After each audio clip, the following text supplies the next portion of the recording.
ಇದು ಇಂಟರ್ವ್ಯೂಗಳು ನಡೆದ್ವು. ನನಗೆ ಪತ್ರಕರ್ತರ ಈ ಕುತೂಹಲದ ಬಗ್ಗೆ ನನಗೆ ಸ್ವಲ್ಪ ಅನಾರೋಗ್ಯ ಆದರೂ ಕೂಡ ನನಗೆ ಬೇಸರ ಆಗಲಿಲ್ಲ. ಯಾಕೆಂದರೆ ಇದು ಒಂದು ಬದುಕಿನಲ್ಲಿ ಒಂದು ಇಂಟ್ರ್ಯಾಕ್ಟ್ ಮಾಡಲಿಕ್ಕೆ ಸಿಗ್ತಕ್ಕಂಥ ಭಾಳ ಒಂದು ಒಳ್ಳೆಯ ಸಂದರ್ಭ. ಮತ್ತು BBC ನಾನು ಹೋದಾಗ ಇಂಟರ್ವ್ಯೂನ ಸಂದರ್ಭದಲ್ಲಿ, ಮತ್ತು CNN ಭಾಳ ಮುಖ್ಯವಾಗಿ CNN ಹೋದಂತಹ ಸಂದರ್ಭದಲ್ಲಿ ಆಕೆ ಆ್ಯಂಕರ್ ಹೇಳ್ತಾ ಇದ್ಲು, ಇದು ಯಾವ ಭಾಷೆ ನಾನು ಕೇಳೇ ಇಲ್ಲ, ಕ್ಯಾನಡ ಅಂತ. ನಾನು ಕ್ಯಾನಡ ಅಲ್ಲ, ಅದು ನಾನು ಹೇಳ್ತೀನಿ, ನೀನು ಆ ಥರ ಹೇಳು ಅಂತ ಹೇಳ್ಬಿಟ್ಟು ಕನ್ನಡ ಅಂತ ಹೇಳ್ಬಿಟ್ಟು ಅವಳಿಗೆ ಕನ್ನಡವನ್ನು ಕಲಿಸಿ ಬಂದಂತಹ ಒಂದು ಸಂದರ್ಭ. ನಾವು ಹೀಗಿರಬೇಕಾದ್ರೆ ಅಂತಹ ಬ್ಯುಸಿ ಶೆಡ್ಯೂಲ್ನಲ್ಲೂ ಕೂಡ ನನ್ನ ಮೊಬೈಲು ಹಗಲು ರಾತ್ರಿ ರಿಂಗ್ ಆಗ್ತಾನೆ ಇತ್ತು.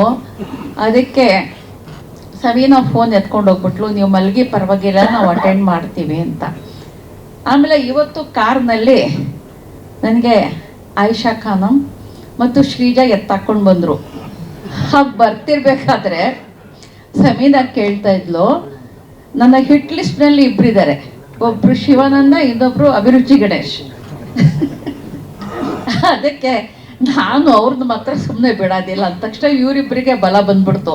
ಒಂದು ಕೆಲಸ ಮಾಡು, ನಾವು ಹೋದ ತಕ್ಷಣ ನಿನ್ನನ್ನು ಶಿವಾನಂದನಿಗೆ ಪರಿಚಯ ಮಾಡಿಸ್ತೀವಿ, ನೀನು ಏನು ಬೇಕಿದ್ರು ಮಾಡ್ಬೋದು ಅವ್ರನ್ನ, ನಾವು ನಿನ್ನ ಜೊತೆಗಿರ್ತೀವಿ ಅಂತ ಹುರಿ ತುಂಬಿಸ್ಕೊಂಡು ಬಂದರು. ಸದ್ಯ ಏಕೆಂದರೆ ಶಿವಾನಂದ ನನ್ನನ್ನು ಎಷ್ಟು ಅವ್ರು ಸಂಪರ್ಕ ಮಾಡ್ತಾಯಿದ್ರು ಅಂತ ಹೇಳಿದ್ರೆ, ಏನೇ ಮೂಮೆಂಟ್, ಯಾವ ಗಳಿಗೆಯಲ್ಲಿ ಹಗಲು ಅವ್ರಿಗೆ ಅದೇನಂತ ಅಪಾರ ಖುಷಿಯಾಗಿತ್ತು, ಅದೇನು ಸಂಭ್ರಮ ಪಡ್ತಾಯಿದ್ರು, ಅದೆಷ್ಟು ಅವ್ರನ್ನ ನನ್ನನ್ನು ಸಂಪರ್ಕ ಮಾಡ್ತಾಯಿದ್ರು. ಮತ್ತು ಬಿಡ್ದಂಗೆ ನನ್ನನ್ನು ಹಿಡ್ದಾಕೆ ಕರ್ಕೊಂಡು ಈ ಸಭೆಯಲ್ಲಿ ನಿಮ್ಮ ಎದುರಿಗೆ ಕೂರಿಸಿದ್ದಾರೆ. ನಿಜವಾಗಿಯೂ ನಾನು ಅವ್ರಿಗೆ ಚಿರಋಣಿಯಾಗಿದ್ದೀನಿ. ಇನ್ನೂ ಒಂದು ಘಟನೆ ನಡೀತು.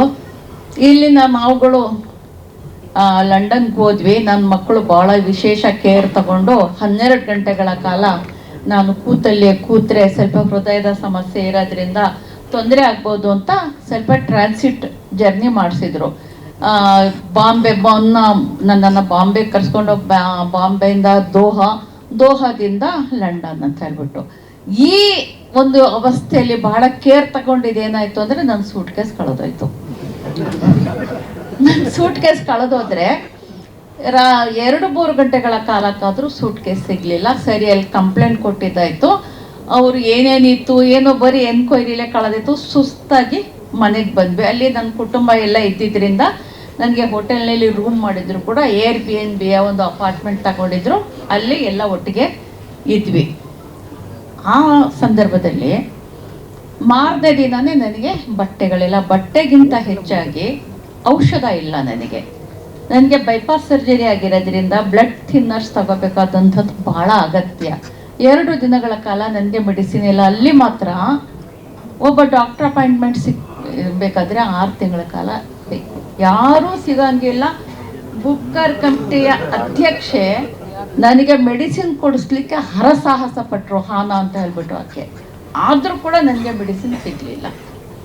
ಕೊನೆಗೆ ಯಾರೋ ಬೆಂಗಳೂರಿನಿಂದ ಬರ್ತಾ ಇದ್ದಂಥ ಪುಣ್ಯಾತ್ಮರು ಅವ್ರಿಗೆ ರಿಕ್ವೆಸ್ಟ್ ಮಾಡಿ ಕೇಳ್ಕೊಂಡಾಗ ನನ್ನ ತಮ್ಮನ ಮಗಳ ಸಹೋದ್ಯೋಗಿಗಳು ಯಾರು ಅಂತ ಹೇಳ್ಬಿಟ್ಟು ಅವರು ಮೆಡಿಸಿನ್ ತಂದು ಏರ್ಪೋರ್ಟಿಗೆ ಕೊಟ್ಟು, ಏರ್ಪೋರ್ಟಲ್ಲಿ ನನ್ನ ಮಗಳು ಅಳಿಯ ಹೋಗಿ ತಗೊಂಡು ಬಂದರು. ಅದು ಹೋಗಲಿ ಅಂದರೆ ತೊಡೋದಕ್ಕೆ ಬಟ್ಟೆ ಇಲ್ಲ. ಬಟ್ಟೆ ತಗೊಳ್ಳೋಣ ಅಂತ ಹೋದರೆ ಎಲ್ಲ ವೆಸ್ಟರ್ನ್ ಕ್ಲಾತೆ, ಎಲ್ಲ ವೆಸ್ಟರ್ನ್ ಕ್ಲಾಸ್ ಬಟ್ಟೆಗಳದ ತೊಟ್ಕೊಂಡು, ನಾನು ಪ್ಯಾಂಟ್ ಹಾಕ್ಕೊಂಡು, ಶರ್ಟ್ ಹಾಕ್ಕೊಂಡು, ಕೋಟ್ ತಟ್ಕೊಂಡು ಎಲ್ಲ ಸಭೆಗಳಲ್ಲಿ ಎಲ್ಲ ಈವೆಂಟ್ಗಳಲ್ಲಿ ಭಾಗವಹಿಸಿದ್ದಾಯಿತು. ಆಮೇಲೆ ನಾನು ಅಲ್ಲಿ ಹೋಗಬೇಕಾದ್ರೆ ತುಂಬ ನನಗೆ ಇಷ್ಟವಾದಂಥ ಮೈಸೂರು ಸಿಲ್ಕ್ ಸೀರೆಗಳನ್ನ ತಗೊಂಡಿದ್ದೆ ಈವೆಂಟ್ನಲ್ಲಿ ಉಡಬೇಕು ಅಂತ. ಸೂಟ್ ಕೇಸೇ ಕಳೆದೋದ್ಮೇಲೆ ನಾನು ಏನು ಉಡುವಂಥದ್ದು.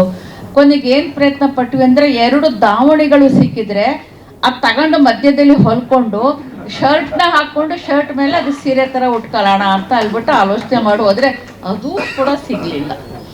ಕೊನೆಗೆ ನನ್ನ ಮಗಳಿಗೆ ಬಹರೇನ್ನ ಒಬ್ಬ ಮಗಳಿಗೆ ವೀಸಾ ತಡವಾಗಿ ಕೊನೆಗಳಿಗೆಲ್ಲ ಅವ್ರು ಬರಬೇಕಾದ್ರೆ ಮನೇಲಿ ಸಿಕ್ಕಿದ್ದ 2 ಸೀರೆಗಳನ್ನ ಎತ್ಕೊಂಡು ಬಂದು. ಅದಕ್ಕೆ ನಾನು ಇನ್ನೂ ಒಂದು ಆಲೋಚನೆ ಮಾಡಿದ್ದೀನಿ.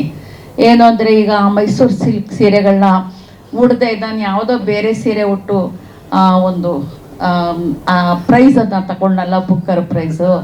ಅದಕ್ಕೆ ಆ ಸೀರೆಗಳನ್ನ ಸದ್ಬಳಕೆ ಮಾಡ್ಕೊಂಡು ಇನ್ನೊಂದು ಸರಿ ಹೋಗಿ ಇನ್ನೊಂದು ಸರಿ ಬುಕ್ಕರ್ ಪ್ರೈಸ್ ತಗೊಳ್ಳೋಣ ಅಂತ. ಸೊ ಹೀಗಾದರೆ ನಾನು ಕೊನೆಗೆ ಬೇಜಾರಾಗಿ ಫೇಸ್ಬುಕ್ನಲ್ಲಿ ಬರ್ಕೊಂಡೆ ನನ್ನ ಕಷ್ಟನ. ಇಷ್ಟೆಲ್ಲ ನನ್ನ ಕನ್ನಡಿಗರಿದಾರಲ್ಲ, ಅವರಿಗೆ ನನ್ನ ಸೂಟ್ ಕೇಸ್ ಕಳೆದೋಯ್ತು ಅಂತ ಹೇಳಿದ್ರೆ ಒಬ್ಬರಾದ್ರೂ ನನ್ನ ಬಗ್ಗೆ ಅನುಕಂಪ ತೋರಿಸ್ತಾರ? ಒಬ್ರು ಇಲ್ಲ. ಹೋದ್ರೆ ಹೋಗ್ಲಿ ಬಿಡಿ ಮೇಡಮ್, ಕಳೆದ್ರೆ ಹೋಗ್ಲಿ, ಏನು ಚಿಂತೆ ಮಾಡಿಬಿಡಿ, ಬುಕ್ಕರ್ ಮಾತ್ರ ಕಟ್ಕೊಂಡು ಬನ್ನಿ ಅಂತ ಆದೇಶ ಕೊಟ್ಟರು. ಹೀಗೆ ಈ ಎಲ್ಲ ಚಾಲೆಂಜಸ್ ನಡುವೆ, ಈ ಎಲ್ಲ ತಮಾಷೆಗಳ ನಡುವೆ ನಾನು ಏನು ಅಂದ್ಕೊಂಡೆ ಅಂತ ಹೇಳಿದ್ರೆ, ಏನು ಆಫ್ಟರ್ ಆಲ್ ನನಗೆ ಶಾರ್ಟ್ ಲಿಸ್ಟ್ ಆಗಿದೆಯಲ್ಲ, ಅದೇನು ಭಾಳ ಚಿಕ್ಕದ, ದೊಡ್ಡದೇ ಅಲ್ವಾ ಶಾರ್ಟ್ ಲಿಸ್ಟ್ ಆದರೆ. ಇನ್ನು ನಾನು ಯಾತಕ್ಕೆ ಭಾಳ ಪ್ರಯತ್ನ ಪಡಬೇಕು, ಇನ್ನು ಬುಕ್ಕರ್ ಬರಲೇಬೇಕು ಅಂತ ಹಠ ಯಾಕೆ? ಆರಾಮವಾಗಿ ಚೆನ್ನಾಗಿ ಇದ್ಕೊಂಡು ಅದೇನೇನು ನಡೆಯುತ್ತೆ ನೋಡಿಕೊಂಡು ಸ್ವಲ್ಪ ನೋಟ್ ಮಾಡಿಕೊಂಡು ಒಂದು ಲೇಖನ ಬರೆದು ಆರಾಮಾಗಿರೋಣ ಅಂತ ಹೋದೆ. ಆಮೇಲೆ ಅಲ್ಲೂ ನೋಡ್ತೀನಿ, ಮೊದಲು ಅದೇ ಇತ್ತು. ನಾವು ಸುಮಾರು ಒಂದು ವಾರ ಮುಂಚಿತವಾಗಿ ಹೋದ್ವಿ. ಒಂದೆರಡು ದಿನ ಹಾಗೆ ಇತ್ತು, ಸೂಟ್ ಕೇಸ್ ಕಳೀತು, ಮೆಡಿಸಿನ್ ಸಿಕ್ತು, ಅದೇನೇನೋ ಆಯಿತು. ಆಮೇಲೆ ನೋಡಿದರೆ ಎಲ್ಲರ ರಿಯಾಕ್ಷನ್ ನೋಡಿ ಫೇಸ್ಬುಕ್ಕಲ್ಲಿ ಇದರ ಸೋಷಿಯಲ್ ಮೀಡಿಯಾದಲ್ಲಿ ನನಗೆ ಗಾಬರಿ ಆಗೋಕ್ಕೆ ಶುರು ಆಯಿತು. ಓ, ಇನ್ನು ಮರ್ಯಾದೆ ಬರೋದಿಲ್ಲ, ಇನ್ನು ನಾನು ಕರ್ನಾಟಕಕ್ಕೆ ಹೋಗಬೇಕಾದ್ರೆ ನನ್ನ ಕೈಯಲ್ಲಿ ಅದು ಹಿಡದೇ ಹೋಗಬೇಕು, ಇಲ್ಲದಿದ್ರೆ ಸರಿಯಾಗೋದಿಲ್ಲ ಅಂತ ಹೇಳ್ಬಿಟ್ಟು ಆವಾಗ ಭಾಳ ಸೀರಿಯಸ್ ಆಗಿಬಿಟ್ಟೆ.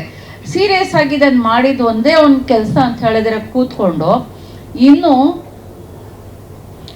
ಈವೆಂಟ್ಸ್ ನಡೀತಾ ಇತ್ತು ಮಧ್ಯದಲ್ಲಿ ಬೇರೆ ಬೇರೆ ಈವೆಂಟ್ಸ್, ಸೌತ್ ಬ್ಯಾಂಕ್ ಈವೆಂಟ್ ಆ ಥರದ್ದೆಲ್ಲ ನಡೆದು ಅಲ್ಲಿ ಒಂದು ಪುಟ ಕನ್ನಡದು ನಾನು ಓದೋದು, ಒಂದು ಪುಟ ಇಂಗ್ಲೀಷ್ದು ದೀಪಾ ಹೊಸ್ತಿ ಓದೋದು, ಎಲ್ಲ 6 ಜೋಡಿಗಳು, ಎಲ್ಲ 6 ಜನ ಶಾರ್ಟ್ ಲಿಸ್ಟ್ ಆಗಿದ್ರಲ್ಲ ಅವರೆಲ್ಲರೂ ಕೂಡ ಆ ಥರ ಓದೋದು. ಅವರೆಲ್ಲ ಭಾಳನೇ ತತ್ಪರತೆಯಿಂದ ಇದ್ದರು, ಭಾಳ ಸೀರಿಯಸ್ ಆಗಿದ್ದರು ಅವ್ರುಗಳೆಲ್ಲ.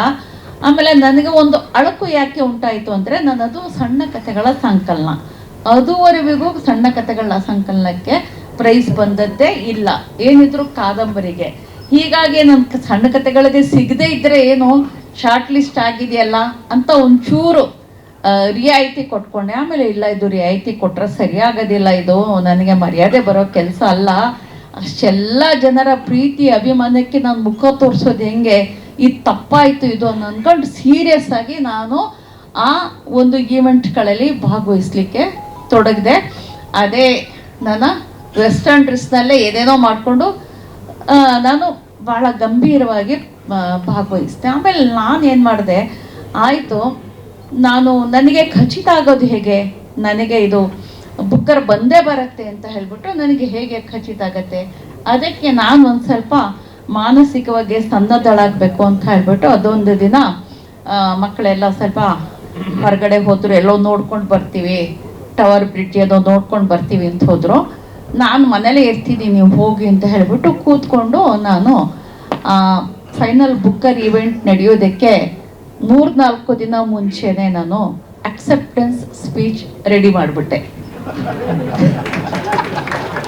ನನಗೆ ಅದರ ಕಲ್ಪನೆ ಬೇರೆ ಏನಿತ್ತು ಅಂದರೆ, ನನಗೆ ಬಹುಮಾನ ಬಂದೇ ಬಂತು, ನಾನು ಅದೇನೋ ಮಕ್ಕಳು ಹಿಡ್ಕೊಂಡು ನಿಂತಿದ್ದಾರಪ್ಪ, ನಿಂತಿದ್ದಾನೋ ಗೊತ್ತಿಲ್ಲ, ಆ ಮಕ್ರಿ ಹೊಡ್ಕೊಂಡು ನಿಂತಂಥ ಪ್ರತಿಭೆನ ನಾನು ಹಿಡ್ದಿದ್ದೀನಿ.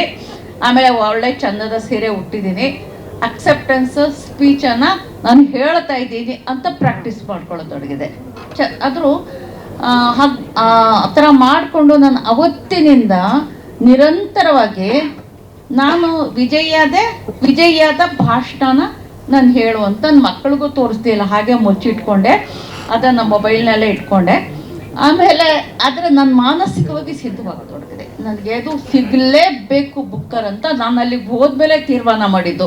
ಅದು 2-3 ದಿನ ಸುಮ್ಮನೆ ಆಟ ಆಡ್ಕೊಂಡು ಕಳ್ಕೊಂಡು ಆಮೇಲೆ ನಾನು ತಗೊಳ್ಳೇಬೇಕು ಅಂತ ಹೇಳ್ಬಿಟ್ಟು ತೀರ್ಮಾನ ಮಾಡಿ, ಅದೇನು ಗೊತ್ತಿಲ್ಲ ನನಗೆ, ಅದೇನು ಹೇಳ್ತಾರೆ ಒಂದು ಬ್ರಹ್ಮಾಂಡನೇ ತೀರಾ ಒಂದು ನಿಶ್ಚಯ ತಗೊಂಡ್ರೆ ಒಂದು ಬ್ರಹ್ಮಾಂಡನೇ ಸಹಾಯ ಮಾಡತ್ತೆ ಅಂತ. ಕೊನೆಗೆ ನಮ್ಮ ಏಜೆಂಟ್ ಕೇಳಿದೆ, ಏನಾದರೂ ಸೂಚನೆ ಸಿಕ್ಕತ್ತೆ ಅಂತ.